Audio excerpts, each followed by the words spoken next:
Hey everyone, here we are in another tile job that we're going to get started in here. I wanted to give you a quick walkthrough, see what we're doing today. This was a rental and they're getting ready to sell it. And there's some good marketing tips on this because one thing is get to know your real estate agents around. This was from originally this real estate agent. I used to do her mom's house and I still do for years and years when she was still in high school. And she grew up and now she's a real estate agent, and I get calls at least 2 or 3, 4 times a month letting me know that she's got clients that need cleaning. So get to know your real estate agents. Never discount who someone might grow up to be, because I took care of her mom, now I take care of her and other members of the family. Always try to get family lines.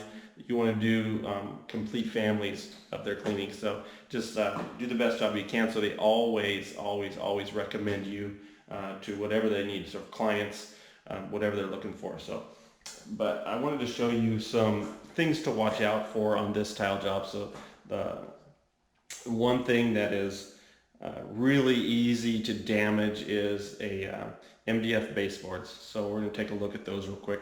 All right, so we got here these baseboards, and what you're going to see here is they're already damaged. So when you're walking a house prior to your cleaning, you want to make sure that you take a look at those. That's because they got wet prior, either from mopping or from another cleaner, who knows. But this was a rental, so we don't really know exactly what happened in this rental. So that's one thing to look out for.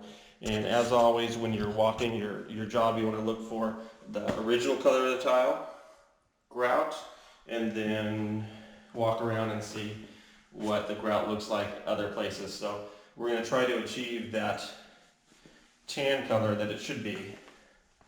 You can see this is about what it should be, but we got this room here, and then we've got the hallway, this entryway, slate, and then this room here, and a small bathroom, nothing huge. So that's the bathroom there. So pretty straightforward, nothing really complex. This rental had some broken tiles, so they had these replaced, and they don't match exactly. So this is what you get with rentals. It's not perfect. We got some cracked tiles. We got some repair work that had been done. There's a crack there. So another place that you can look for in a house for original tile color is the grout behind or on a backsplash underneath areas in the kitchen. You can just kind of peer underneath these areas and you can usually see what the original grout color was. So that's what we got here. Always put your corner guards before you start, and let's get busy. All right, so I got my cleaning product mixed up. We're using a high pH. Oxy Blaster is the product that I use. It's made by Magic Wand Company. So I'm going to go ahead and spray it all down. Now with these MDF baseboards, what you want to do is make sure you stay away from any puddling on those baseboards. And then as you're doing the job, make sure you watch really closely, because some areas might be sloped towards that. And if they get wet, they're going to just expand like a balloon. So don't get too close to those, and make sure you're vigilant about watching and making sure that you're not on a slope where it's going to get them wet and then you're going to have an issue. They can be fixed, and I'll show you how to repair those in another video.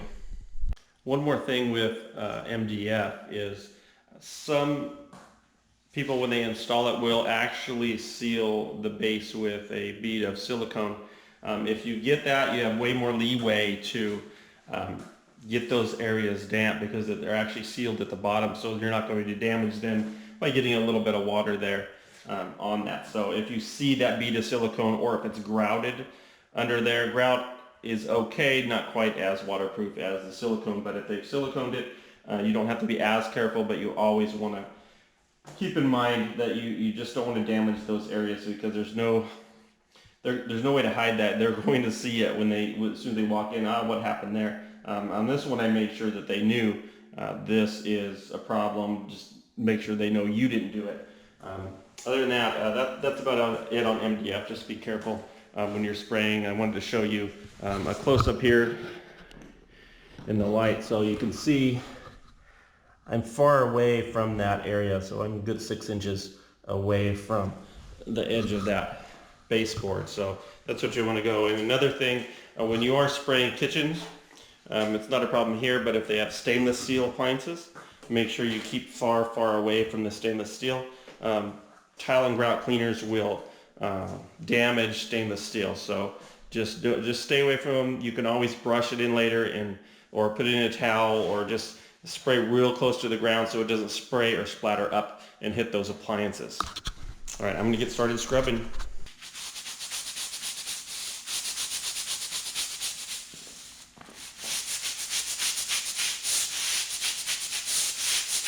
So this tile's been dwelling for a little while now, and you can see that that grout is very cleanable, even though it looks really dirty, and it was really dirty. Get a good tile cleaner, and then a good scrubbing on it.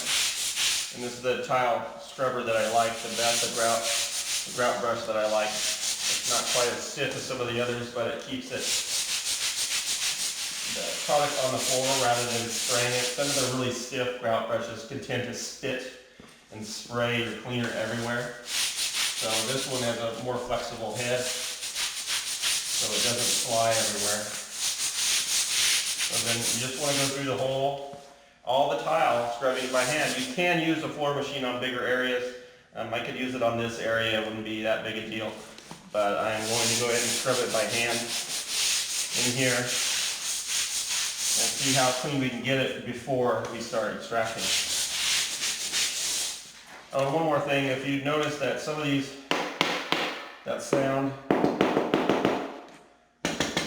this is a hollow tile. Now sometimes the reason why they get a crack, there's a crack here,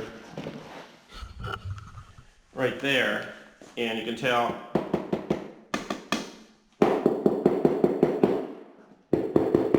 you notice this whole area is hollow. So you do want to be careful and let your customers know that when they have hollow spots, that if they were to drop something on this tile, it would break this tile easily. Drop anything on this. In fact, I'm tapping here and I can feel it in my feet, for this whole area is hollow. It doesn't stop getting hollow until we get to there. So you can hear that difference. So let your customers know that. They'll appreciate knowing that they have issues different places, so they can be careful in those areas not to break their tile floors. So whoever put this in didn't do a very good job. Maybe after the fact, probably a homeowner did it. Who knows? But just let them know that that's going on. They'll appreciate it, and they'll appreciate that you have knowledge more than just cleaning, that you can give them some heads up on some construction issues as well. So I'm going to finish scrubbing this, and I'll be back in just a little bit. When you're doing right next to a baseboard with the brush, get the brush wet, and then go in and just kind of give a scrub back and forth. You can also go in at the side, do this way, and this will eliminate the need to worry too much about water getting into this baseboard. So just get your brush wet, and then go over there, and go a little bit to the side. Keep it as dry as possible when you're scrubbing those. So you don't want to do this. You don't want to take and just brush all the way up to smash into that edge, because what you're doing, you're going to drag a whole bunch of that moisture right underneath the baseboard. So don't do that. Just keep it, get in there as best you can. And then when you run in the machine, you for sure don't want to pick up the side of the machine or get any excess moisture there. Most likely you'll have to clean those areas just with the brush and a towel by hand to get them truly clean. But it's starting to come out really good. Here we've got most of this area scrubbed down. What I'm planning on doing in here is actually bringing the floor scrubber in, because this can be a royal pain to brush by hand, because you have all the little squares. You got to go around all the little squares. I can run a machine in here pretty quickly. What I'll do is I will scrub these edges, and then I'm going to go ahead and bring the machine in and scrub the whole floor down, and that'll make it easy, quick work of trying to get this scrubbed down. these are the two brushes that I have that can be used for tile. This is my standard brush that I pretty much use for everything. It's my carpet brush as well, and you can see it's, if you look from the side, they're very laid over, so it's not aggressive, and really as it spins, it just massages that carpet. This works also excellent for tile, so this is probably what I've used today. This is way more aggressive, so you can see that if I'm doing a whole lot of tile and it's just nasty, I will use this. It also has alternating lengths on the bristles, so it tends to get down inside the grout lines good as well, but this actually works better, I found, for grout, tile grout. Yeah, it's aggressive, but it doesn't get in the grout lines at quite as much, and I'm not sure if just the bristles, they work, but it's just, they're not, this one works better. I don't know if it's just smaller bristle or it gets in the grout lines better, but I've used both. I prefer this one to this one just because it seems to work better to get down into the grout lines. But either one of these would work for you. I like dual purpose things, so this is dual purpose. I can use it for carpet, I can use it for tile. I don't have to kind of switch back and forth too much, but either one is functional, but I'm going to go ahead and use my standard brush right now. All right, so here we go. We're going to start scrubbing this floor. Now the reason why you do the edges first is because this machine's not going to get underneath that edge. It's too high up. The brush and the machine together get it up a good 1.5 inches off the floor, so it's not going to work to do that. But you can see that this works really well to scrub those lines, so you can see in there, and that is unscrubbed there, and then the scrub color here, really excellent. So just take your time, go slow on there, and just get those really well scrubbed, so when we do extract, that we have most of the work is already done for us. We don't have to rely on the machine's pressure to get this clean. We can already know, okay, all the dirt is already removed, and all I really got to do is rinse it off. So that's what we're looking for. So I'm going to go in for a close-up here, and you can see there's a little bit of grout that still has some dirt in it, but most of it is really looking good compared to this here, where you can see a lot of that is just, it's dissolving, but it's not loose yet. So I'm going to go ahead and finish this out, and I'll be back when we get ready to extract. One thing when you're spraying down or cleaning a natural floor like this slate or a marble, travertine, notice that it's going to want to absorb, so this corner is already absorbed the pre-spray and is starting to dry out. So you may have to spray it a little more often. Now if it's been sealed in the past, you won't have as much of a problem because it'll repel your cleaning product, but in this case, this hasn't been sealed, or at least in a very long time, so the corners and the edges that weren't really heavily sprayed are starting to dry out. So just make sure you spray them again and keep them damp, and that's really all you need to worry about. I'm done scrubbing here, so everything is looking really good. I'm going to give a quick spritz on some of these areas because they're starting to get a little bit dry, so they may be dry before I get a chance to get in here to clean them. So I'm going to go ahead and spray right now, and then I'll be right back. We'll do an extraction. All right, so I'm ready to get started here. And one thing about staging, just try to stage yourself so you're not fighting your hoses later. Get them all set up, get them ready to go into the house. Make sure your corner guards are set up, and then just stage everything right as you're going to start. Then you can just kick on your machine and go to town on the cleaning. So I'm going to get started here. I'm going to set my machine at about 1,000 PSI, and we're going to see how this turns out. So I'll be right back. All right, so we're in here extracting right now, and it is really coming out good. Everything is coming clean. You just want to move slow.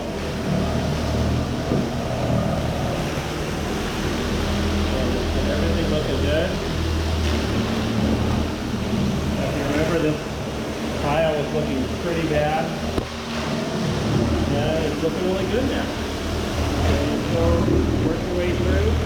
now, what I want to show you on these edges where I clean here, those are the things that it's going to take you a little bit of time at the end, because you can't, in this situation, clean those without risking the baseboard damage. So you have to do those by hand.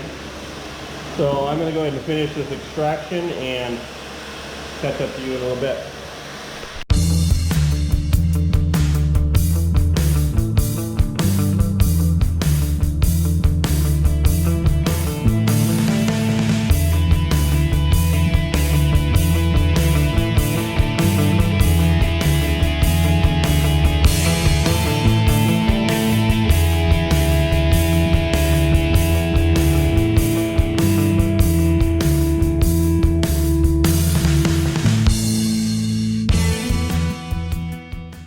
One thing you need to know is your local laws when it comes to wastewater management. So my local area, I can do two things. I can drain anywhere on open land as long as it's 100 feet away from a water, either a culvert or a ditch or lake, any kind of water source.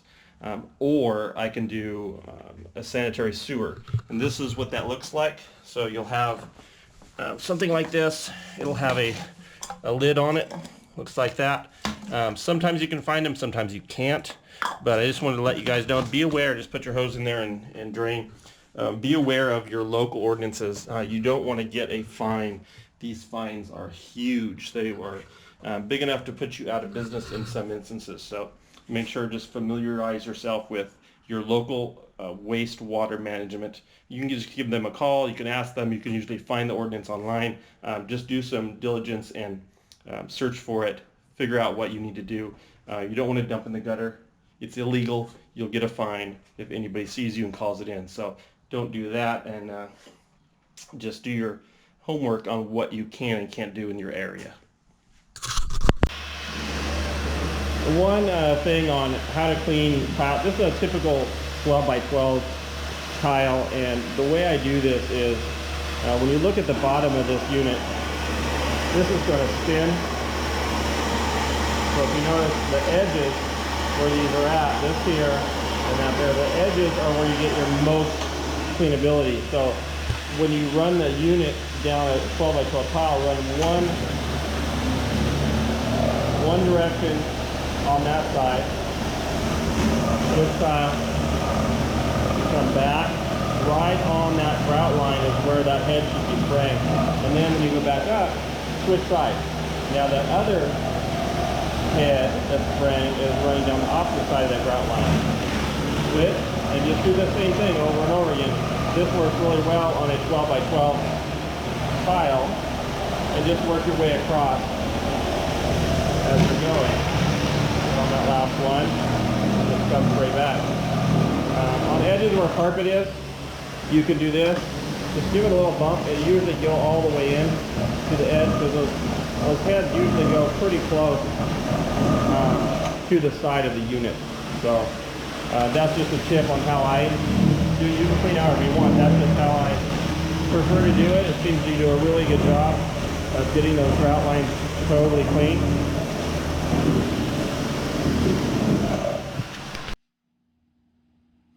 All right, one thing that's a pain, and you really can't avoid it, is when you get some of these areas that are towards the edge of the wall. Now I can't spray up on this edge because it's that MDF, and there's nothing I can do to make it easier. So what I'm going to do is clean it afterwards, and this is just kind of a pain, but you have to deal with it.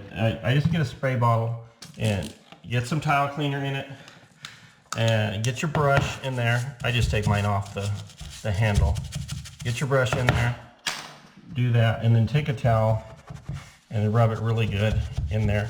And if you need a little bit more, just get in there. Be careful of that baseboard. You don't, it's already damaged, so nothing you can really do different, but right in there, and just get those edges that didn't come clean in the cleaning. So I have basically this wall to do, and the hallway is another area that I couldn't get with the machine. So it's just kind of one of those things that we have to deal with. Just keep working on it. You know, you can spray a couple at a time. Don't get those walls too wet. Give them a scrub. And they'll come out pretty easily. I mean, you don't have to work on them too hard, but you're gonna have to get down on your knees and work on them by hand. So there's no other way, no easy way to do this. I mean, I have corner and edge tools and things, but with that baseboard the way it is, there's nothing that you could do differently without damaging the baseboard. So that's just something that you're gonna have to do with some tile cleanings. Some tile cleanings you can get up with your tool, just tip it up on the side and give it a little pressure spray right on that baseboard. And if it's sealed at the bottom or grouted, it's not a huge problem. But with this one, it would cause damage. All right, we're just about done here, and just a couple of things I wanted you guys to be aware of that were problems on this job, and not necessarily problems, but inconsistencies in the tile. So make sure that you're aware of these so you can kind of look for them before you clean. What happened here is we talked about this patched area where the tile didn't exactly match, but what sometimes happens on these areas, when they go to put these in, they try to match the grout color, but the problem is sometimes they match it to the dirty grout color, so you get areas like this that aren't exactly the same color.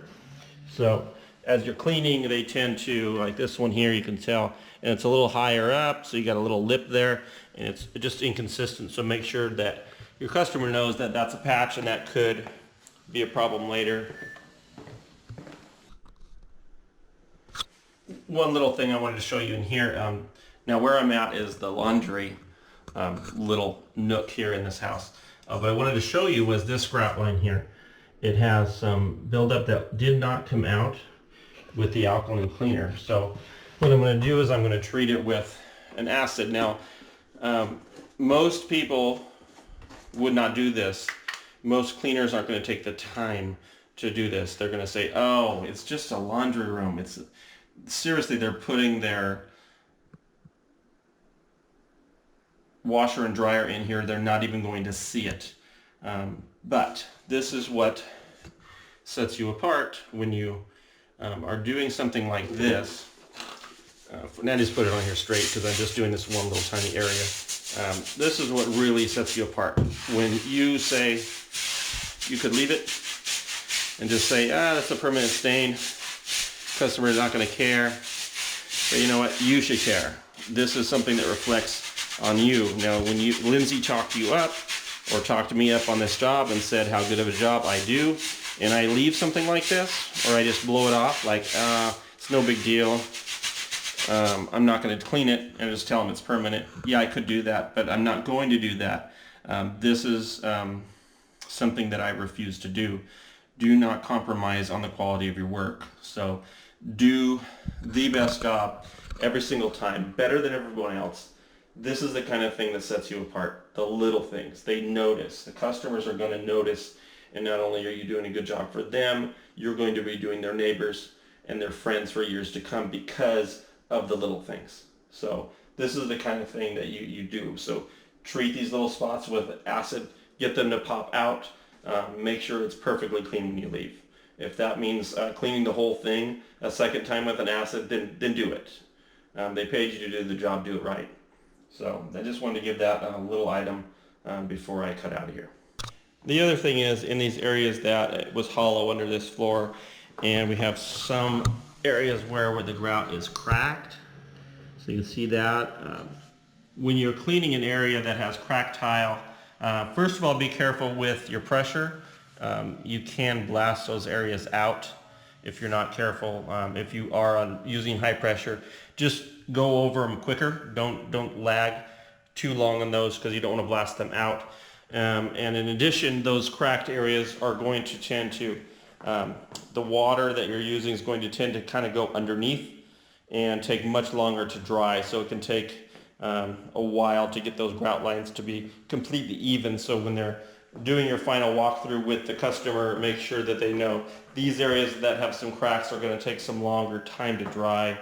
Otherwise, the grout came out really good. Excellent So I'm happy with it. Customer should be here shortly, and they're going to be happy with this as well. This is really, like I said, a realtor's job, referral for me. So make your realtors happy by making their customers happy, and you'll get more and more work from realtors. So I'm going to wrap things up here, and I'm going to kind of dry this off and get ready for the customer to arrive, make sure that their bill is ready, and when they get here I can get paid and maybe go have some lunch. I will talk to you soon. I wanted to give you guys a couple more tips on dealing with realtors. One is, we all know, make sure that they have your business card. But that's typically not enough, because realtors are going to get business cards from everybody. They're going to have roofers, they're going to have drywall people, they're going to have cleaning ladies, all of that. So what you want to do is give them something more. Give them something that they can actually give to their clients at the close of the house. So typically what I would give them is either a postcard or a letter, something that's actually professional looking. Get a professional printer to do it, and make sure that it says, you know, you're going to actually, congratulations on your new house, a couple other nice things, and then my name is so-and-so with such and such company, and I'm going to give you, and then give a dollar amount. So, and don't make it small, $20 off your next cleaning. No, give it like $75, $100 off your first cleaning in your home. And then give them some guidelines. You should clean every so often. You should clean no longer than this long.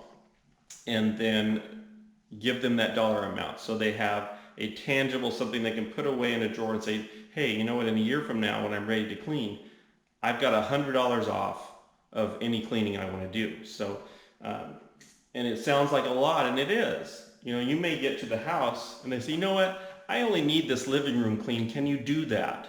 And that may be the whole $100. So you go out and you did a free cleaning for these people. But you've got to think about value of a client over years. So now you just went and you gave them a cleaning for free, and you left. You didn't try to sell them stuff. You didn't try to talk them into cleaning more. You just cleaned it. You did it, a good job. They're impressed by what you did, but you gave it to them for free. Now that gives them almost, they're going to feel almost obligated to use you in the future. So, hey, you know what, 2 years from now, I'm going to need the whole house cleaned. So you get that call because you gave them a free cleaning. They're not going to forget you. So make sure you give a stack of those to your realtors, so they give that to every client they close.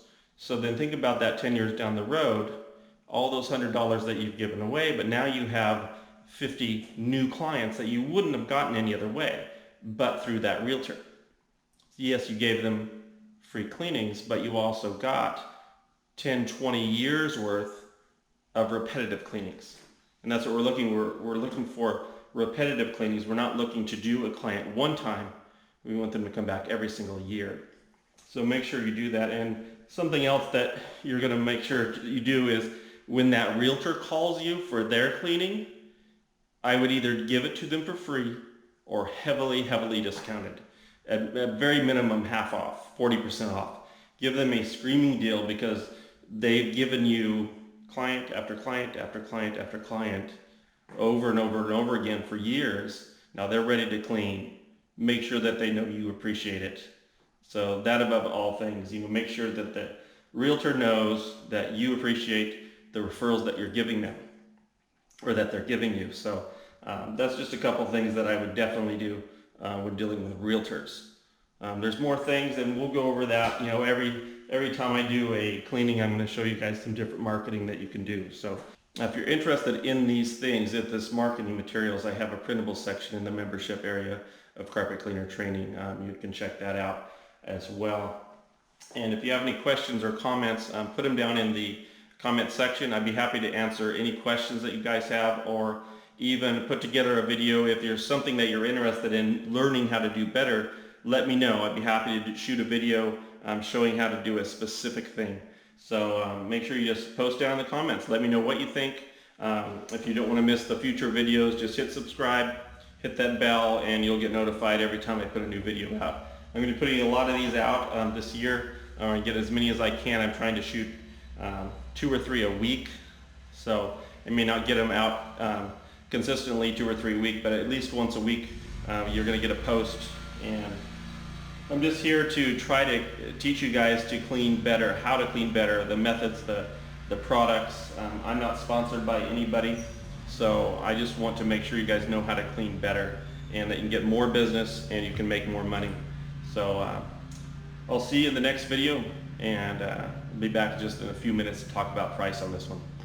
So what I did as far as price on this job is Lindsay contacted me directly. That's the realtor I'm dealing with here, and she told me what they were needing, that they just needed a cleaning. They're selling the house and they needed it cleaned up to show. So she sent me pictures of the job as well as measurements of each room. So I coached her on what I need to estimate a job, so she is well aware of. She sends me pictures, she sends me dimensions of rooms, so I can actually quote her over the phone and shoot her a price so she can let her clients know.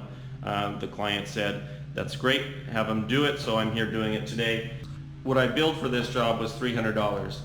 That isn't my full price because I give Lindsay's customers a discount, and that's one thing more I recommend is that give your realtor's clients a discount. That way they know, hey, Lindsay got me this deal. So she looks good, you look good, everybody's happy. So everybody gets a discount. Lindsay can say, you know, I'm going to give you this gentleman's number, I'm going to contact this person. I get a pretty good discount from them and they do a great job. So she's talking you up, she's letting them know that they're getting a discount, and then you're talking her up, she's a great realtor. Everybody should get a pat on the back for this because this is $300 in your pocket. And I got here I think I got here right at 8 o'clock and it's 11 now. So 8, 9, 10, 11, 3 hours, and that's including all the filming that I'm doing. So at least a half hour, 45 minutes of filming time in here. So it's not a huge job, it's not a really long job. Got $300 in my pocket and I'm off to the next job. So it's easy enough to do these jobs. You make sure you're charging enough. This, like I said, this isn't my normal price. It'd be probably in the $400 range if I didn't discount her clients on tile. So you can go anywhere, I go anywhere from $50 to $1 a square foot on tile cleaning, and then more if it's marble or granite or some kind of natural stone. I make sure I bump it up even more because it's more temperamental, and you need to have your ducks in a row as far as what you're doing. You need to know how to clean those particular things so I can charge more for those. But other than that, so that's what I'm charging on this tile job. They did not want ceiling because obviously they're selling the house. So again, I charge typically 50 cents to $1 for sealing as well, depending on, again, what I'm sealing. If it's a travertine floor that I'm sealing the whole surface, it's obviously going to be more. If it's a small tile where I have a ton of grout lines, obviously more. If I have a great big format tile, I can charge less. So just price your jobs according to how long it's going to take you to do the particular item. Other than that, I'm done here for today. I'm going to wrap things up, and I will see you in the next video. Don't forget, subscribe, hit the bell, and I'll see you next time.